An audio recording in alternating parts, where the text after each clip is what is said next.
YouTube. So we are driving the Ascent right now, and if you've noticed, it looks like Christmas. It is decorated very nicely with multiple warning lights, and essentially here's what happened.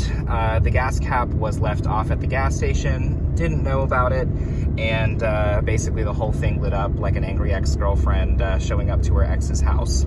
So essentially what ends up happening is when the CEL comes on, I've noticed this on a lot of newer vehicles as well, is the safety features will turn off.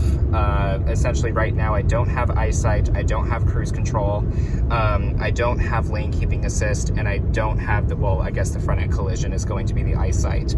The blind spot monitoring system, however, still works. And so essentially certain features will be turned off. And in a way, it's kind of a good thing, because if, for God forbid, the CEL was for a safety feature, we wouldn't want that safety feature being active if it's malfunctioning. And with that, a lot of this has to do with fuel readings as well. For example, with your cruise control and such, with it being adaptive, it will need to, of course, adjust the amount of gas going into the engine. So I could see why that would shut down. With that, the drivability of the car is fine.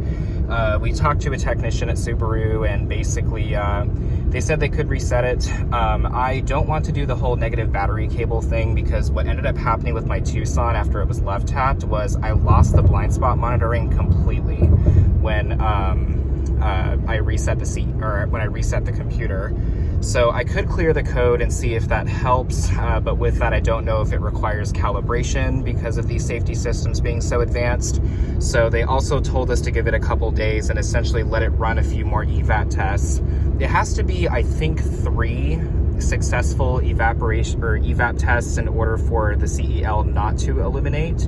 So essentially this car just needs to be driven a little bit more, and most of the time I've seen that it will do it at 3/4 of a tank and then at 1/4 of a tank. At least this is how it was with my Honda, and hopefully we can essentially turn Christmas off until December.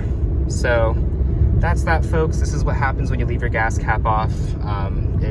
It is an honest mistake. It happens. So I left mine on top of my Honda and drove away with it, and then had to go buy a new one. So it is what it is. But yeah, so newer cars, CELs, a bunch of Christmas decorations on your dashboard, and yeah, we'll keep you posted on what happens.